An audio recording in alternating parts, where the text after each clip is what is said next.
Switzerland की वादियों में पिछले 2 दिनों में ईरान ने वो हासिल कर लिया है, जो वो लगभग 1 दशक से हासिल करने की कोशिश कर रहा था। ईरान के तेल पर लगे प्रतिबंध हटा दिए गए हैं और अमेरिका ईरान के $12 बिलियन की जो संपत्ति थी, उसे रिलीज़ करने के लिए भी राज़ी हो गया है। आगे और भी फंड रिलीज़ किए जाएँगे, उसकी संपत्तियाँ रिलीज़ की जाएगी।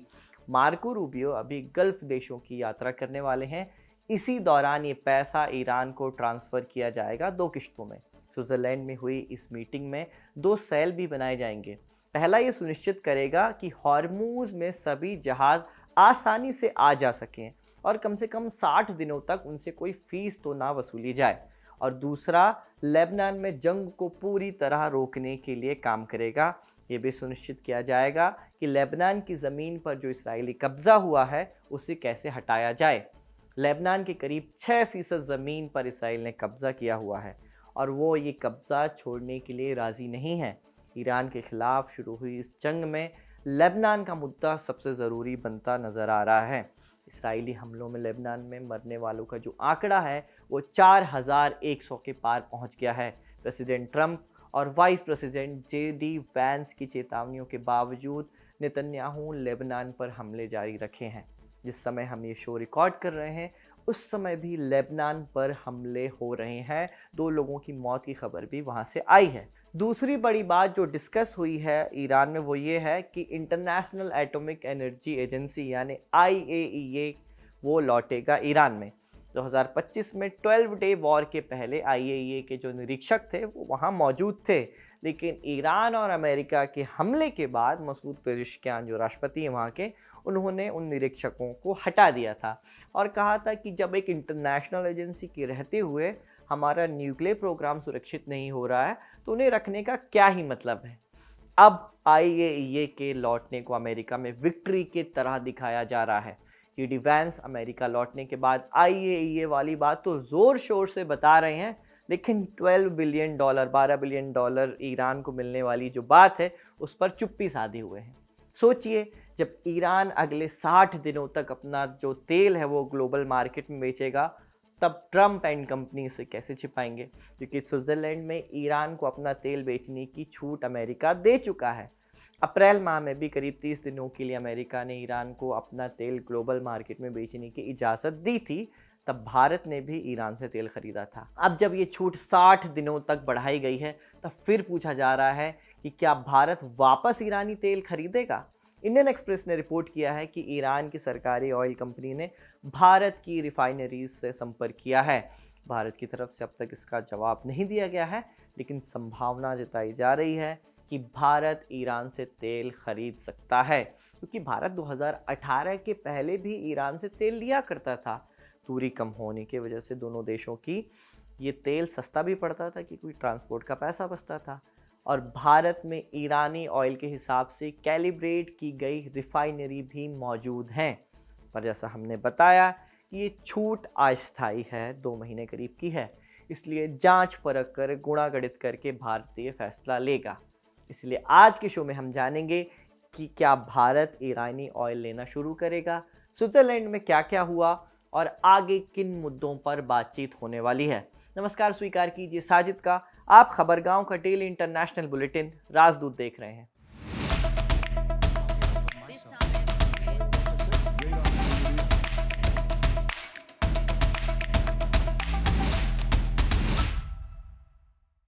आप जानते हैं कि पहले तय किया गया था कि स्विट्जरलैंड में ईरान और अमेरिका के नेता और अधिकारी जमा होंगे और एमओयू पर साइन किया जाएगा। पर नेतन्याहू ने लेबनान पर हमला जारी रख के समझौते को डीरेल करने की पूरी कोशिश की। समझौता तो ख़त्म नहीं हो पाया, पर स्विट्जरलैंड का ये कार्यक्रम भी नहीं हुआ। ना ईरानी टीम पहुंची और ना ही अमेरिका की तरफ से जेडी वैंस वहां पहुंचे। पर चिंता उस बात की नहीं थी, क्योंकि एमओयू तो वैसे भी साइन हो चुका था। मसूद पेज़ेश्कियान और ट्रंप दोनों इस पर साइन पहले ही कर चुके थे। मसला था एमओयू साइन होने के तुरंत बाद शुरू होने वाली बातचीत का, क्योंकि 60 दिनों का टाइम मिला था एक अंतिम समझौते की शर्तों को तय करने के लिए। इसलिए एक एक दिन बहुत कीमती था। इसलिए 21 जून को दोनों देशों की टीम स्विट्जरलैंड पहुंच गई। अमेरिका की तरफ से vice president JD Vance, Steve Witkoff और ट्रंप के दामाद जारेड कुशनर आए। ईरान की तरफ से मोहम्मद बाकर गलिबफ, विदेश मंत्री अब्बास अरागची और विदेश मंत्रालय के प्रवक्ता और दूसरे कुछ अधिकारी वहाँ शामिल हुए। पाकिस्तान की तरफ से आसिम मुनीर और शहबाज शरीफ आए थे और कतर के प्रधानमंत्री भी मीडिएटर की हैसियत से वहाँ शामिल हुए। पाकिस्तान के साथ अब कतर भी मध्यस्थता कर रहा है ईरान और अमेरिका के बीच। फिर 21 जून को समिट के पहले दिन बहुत ड्रामा भी हुआ। आपने वो वीडियोस इंटरनेट पे सोशल मीडिया में देख ही ली होंगी, जिसमें आरागची कमरे में एंटर होते हैं लेकिन वो जेडी वैंस से नहीं मिलते। शहबाज शरीफ से मिलकर ईरानी जो डेलीगेशन है वो आगे निकल जाता है, ना अमेरिकियों से हाथ मिलाता है और ना ही उनके साथ फ़ोटो खिंचवाई जाती है। इसका तनाव साफ तौर पर शहबाज शरीफ के चेहरे पर दिखता है। तो इन 2 दिनों तक जेडी वैंस खुद वहां मौजूद रहे, मीटिंग्स करते रहे, अमेरिकी एक्सपर्ट्स के साथ बातचीत भी करते रहे और कतर के प्राइम मिनिस्टर के साथ उनकी फ़ोटो भी चल रही है सोशल मीडिया में, जिसमें वो लैपटॉप में खुद काम करते हुए दिख रहे हैं। तो अंत में ये कहा जाता है कि दोनों तरफ से, अमेरिका की तरफ से भी, ईरान की तरफ से, कि बातचीत अच्छी रही। जेडी वैंस ने ये कहा कि नींव तैयार हो चुकी है, अब बिल्डिंग बनाना बाकी है। 2 दिनों की मुलाकात के बाद पाकिस्तान ने भी कतर के साथ जॉइंट स्टेटमेंट जारी किया है। इसमें भी लिखा गया है कि मीटिंग बहुत अच्छी रही, कम्युनिकेशन लाइन बनाई जाएगी ताकि स्ट्रेट ऑफ हॉर्मूज में किसी भी गलत फहमी से बचा जा सके और लड़ाई ना हो सके वहाँ बेसिकली। न्यूक्लियर प्रोग्राम और सैंक्शंस के डिस्कशन के लिए भी एक कमेटी बनाई जाएगी जो इसका काम देखेगी और लेबनान का मसला हल करने की बात भी कमेटी, उसके लिए भी कमेटी बनाई जाएगी। और ये बात हम शुरू में बता चुके हैं। पर 2 सबसे ज़रूरी डेवलपमेंट और हुए हैं, वो ये थे कि ईरान के 12 बिलियन के फंड रिलीज़ और तेल बेचने की छूट। एक एक करके दोनों पर विस्तार से बात करते हैं। 12 बिलियन के फंड रिलीज़ होने हैं, ईरान की तरफ से ये बात कंफर्म कर दी गई है। अमेरिका ने इस पर अब तक कोई बयान नहीं दिया है। ईरानी न्यूज़ एजेंसी महर ने उप विदेश मंत्री जो ईरान के हैं, काज़ेम गरीबाबादी, उनके हवाले से बताया है कि ईरान को ये जो रकम है वो 6-6 बिलियन डॉलर की 2 किश्तों में दी जाएगी। न्यूज़ एजेंसी जो ईरान की है महर, उसने ये भी कहा है कि 12 बिलियन डॉलर रिलीज़ करने के समझौते पर अमेरिका ने साइन कर दिए हैं। असल में अमेरिका के प्रतिबंधों की वजह से ईरान के जो लगभग 100 बिलियन डॉलर हैं, करीब करीब 100 बिलियन डॉलर की रकम होती है, ये जो फंड है वो अलग अलग दुनिया के देशों में अटके हुए हैं। इसका एक जो बड़ा हिस्सा है वो तेल पर लगे प्रतिबंध की वजह से अटका हुआ है। तो हुआ ये था कि 2018 के पहले जो ईरान है वो दुनिया को अपना तेल बेचा करता था, लेकिन ट्रंप ने अचानक प्रतिबंध लगा दिए, जिससे बिलियंस ऑफ डॉलर की पेमेंट अटक गई। क्योंकि लोग अगर पेमेंट देते ईरान को तो अमेरिका उन पर काउंटर सैंक्शन लगा देता। 4 नवंबर 1979 को जब ईरानी छात्रों ने तेहरान में अमेरिकी दूतावास पर कब्जा कर लिया था और उनके डिप्लोमेट्स को, अमेरिकी डिप्लोमेट्स को बंदी बना लिया था, तब जिमी कार्टर ने 12 बिलियन डॉलर ईरान के फ्रीज़ कर दिए थे। सोचिए उस समय 12 बिलियन डॉलर फ्रीज़ हुए थे, कितनी बड़ी रकम आज होती वो। फिर 1984 में जब अमेरिका ने ईरान को स्टेट स्पॉन्सर टेररिज्म की लिस्ट में डाला था, तब भी उसकी बहुत सी संपत्ति फ्रीज़ हुई थी। ये 2006 में पहली बार जब यूनाइटेड नेशन सिक्योरिटी काउंसिल ने ईरान पर प्रतिबंध लगाए थे, क्योंकि ईरान अपने एनरिचमेंट बढ़ा रहा था उस वक्त, तब भी दुनिया के अलग अलग हिस्सों में ईरान के फंड अटक गए थे। 2015 के JCPOA में इन सभी फंड्स को रिलीज़ करने की शर्त भी ईरान ने लगाई थी, लेकिन 3 साल बाद ही ट्रंप आ गए और ये प्रक्रिया पूरी नहीं हो पाई। ईरान ने उस समय भी कहा था कि अमेरिका ने अपनी प्रक्रिया स्लो रखी है, इसलिए पूरा पैसा वापस हमें मिल नहीं पा रहा है। अब ट्रंप के साथ डील करते समय भी ईरान वही गलती नहीं दोहराना चाहता जो ओबामा के समय उन्होंने दोहराई थी।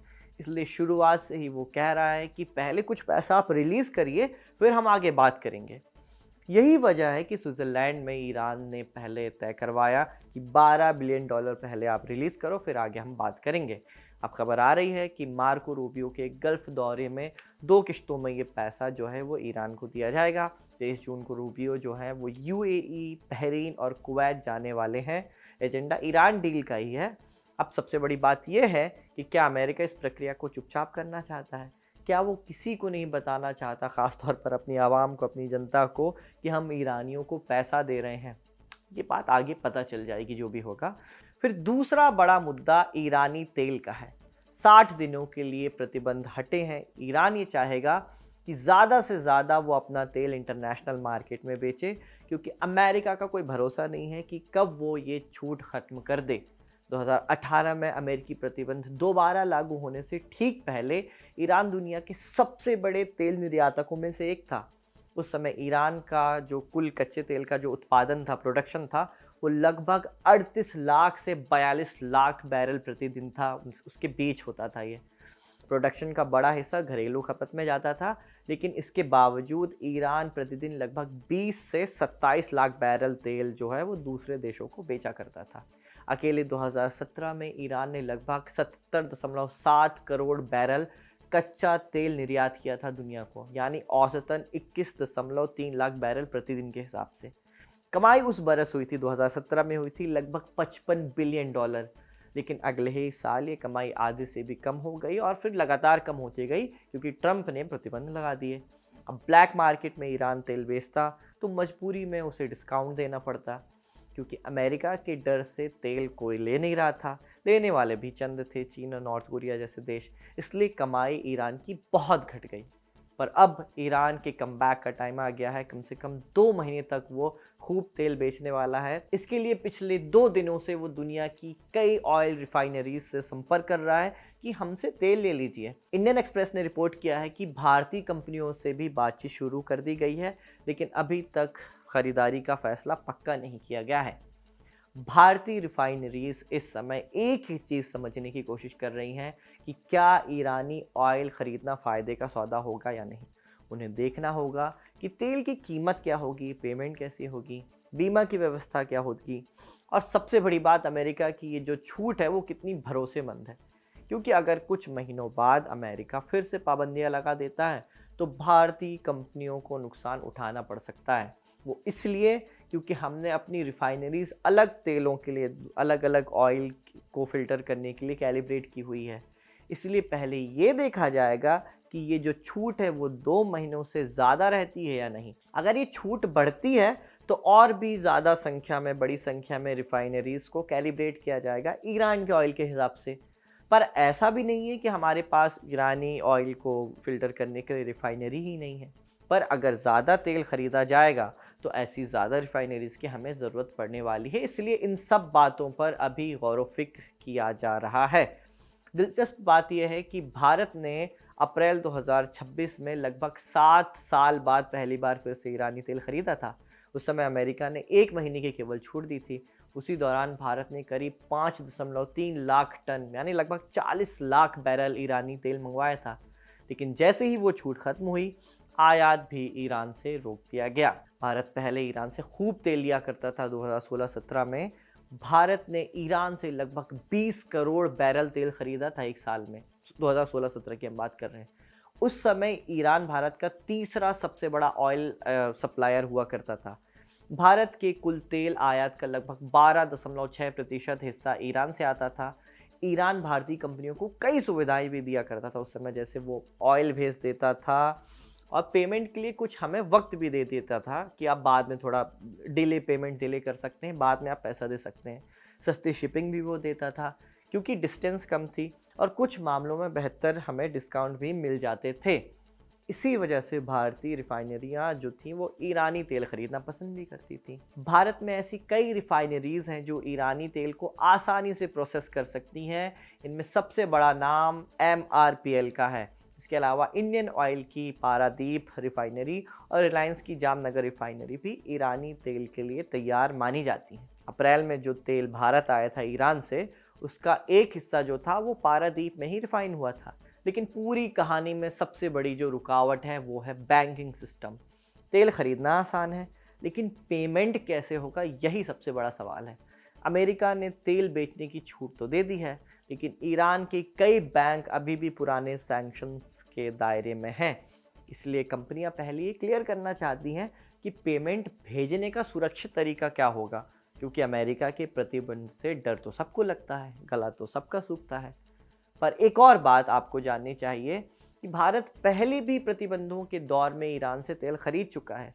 2012 से 2015 के बीच दोनों देशों ने एक ख़ास व्यवस्था बनाई थी। उस समय भारतीय कंपनियां तेल की लगभग 45% जो पेमेंट थी वो इंडियन करेंसी में करती थी ईरान को, और ये जो पैसा था वो भारत के अंदर ही ईरानी खातों में जमा करवा दिया जाता था, बैंक अकाउंट्स में जमा करवा दिया जाता था और ईरान उस पैसे से भारत से ही सामान खरीद लिया करता था। बाकी जो भुगतान था, पेमेंट था, वो बाद में किया जाता था। इसलिए भारत और ईरान के पास पुराने अनुभव मौजूद हैं। इस समय की सबसे बड़ी खबर यही है कि ईरान खुद भारतीय कंपनियों के दरवाजे पर पहुंच गया है और कह रहा है कि हम फिर से तेल बेचने के लिए तैयार हैं। दूसरी तरफ भारतीय रिफाइनरीज भी बातचीत कर रही हैं और तैयारी में लगी हैं, लेकिन अंतिम फैसला अभी नहीं हुआ है। सबकी नज़र अगले 60 दिनों पर है। अगर अमेरिका और ईरान के बीच स्थायी समझौता हो जाता है तो भारत को एक बार फिर सस्ते दामों में तेल मिलेगा। इससे संबंधित जो भी अपडेट्स होगी वो आपको राजदूत में मिलती रहेगी। इसी के साथ आज का शो यहीं ख़त्म होता है। इसे रिकॉर्ड किया था मेरे साथी तौफीक ने। मेरा नाम है साजिद। देखते रहिए खबरगांव।